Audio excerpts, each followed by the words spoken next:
నమస్కారం, welcome to GK news 9. నా పేరు రాధా, మాది జ్యోతినగర్ సార్.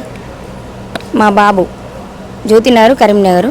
మా బాబు రామసేన పటేలు ఫిఫ్త్ క్లాస్ ఏ ఎంజేపీ స్కూల్ కొత్తపల్లి జ్యోతిరావు బాపులే స్కూల్లో చదువుతుండు. అయితే 2 months బ్యాక్ 2 నెలల క్రితం ఏంటంటే బాబు రోలింగ్ టైంలో ఈవినింగ్ టైం బాబుకు పిల్లలు నెట్టేసేసరికి మోకాలికి బాగా ఇంజ్యూర్ అయి రక్తస్రావం అయింది సార్.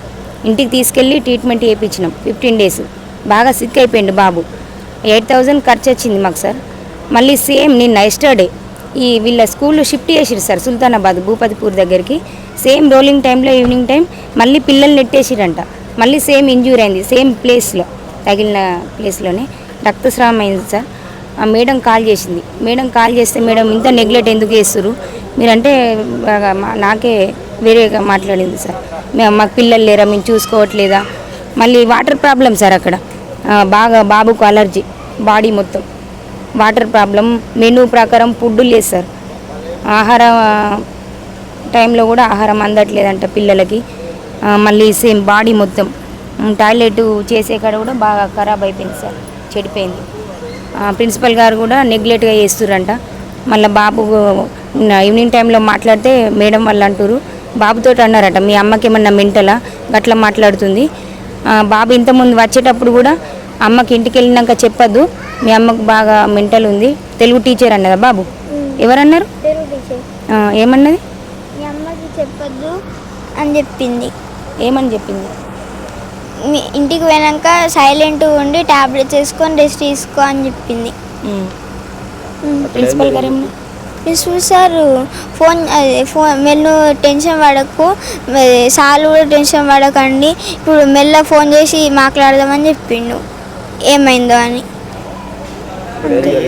మమ్మీకి ఏం చెప్పొద్దని చెప్పారు. ఇక్కడ జరిగింది చెప్పొద్దు అన్నారు. ఏం జరిగింది మరి? దెబ్బ కిందకేసిర్రు. వెంకట మన 6th class అయిన ఒక రోల్ కాల్ టైంలో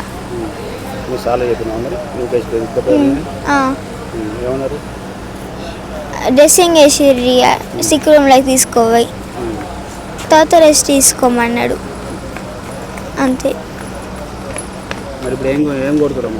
మనం కలెక్టర్ గారికి విన్నపం చేసినాం సార్. వీళ్ళ గురుకుల డీసీఓ మేడం గారు బాగా చేంజ్గా మాట్లాడుతుంది. ఇంటికి వెళ్ళి ఇది రెస్ట్ ఇవ్వండి మేడం అంటే హాస్పిటల్లో ఉంచేద్దా సార్.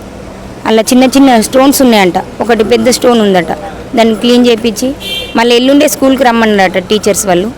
మరి బాబు ప్రాబ్లం మాకు కొంచెం దయచేసి మీరు గురుకుల స్కూల్లో ఎంక్వైరీ చేసి మాకు తగిన న్యాయం చేయాలని కోరుకుంటున్నాం సార్. యనమల రేవంత్ రెడ్డి గారు అనుకున్నట్టు గురుకుల పాఠశాలలో మాత్రం ఎలాంటిది లేదు సార్. ఒక బాబుకు వాళ్ళు ఫండ్స్ ఇచ్చారు గవర్నమెంట్ నుంచి. ఈచ్ వన్ క్యాండిడేట్కు 2,50,000 ప్రొవైడ్ చేస్తుంది గవర్నమెంట్. అలా లేదు కదా సార్. బాబుని చూస్తే అలర్జీ, ఎప్పుడు అలర్జీ, దురద, గోకడం, మైండ్ అంతా దానిపైనే ఉంటుంది.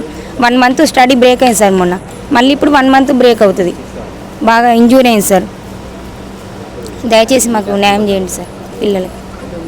Hi, this is Neha Shetty. Please subscribe to GK News. Hi everybody, subscribe to GK News.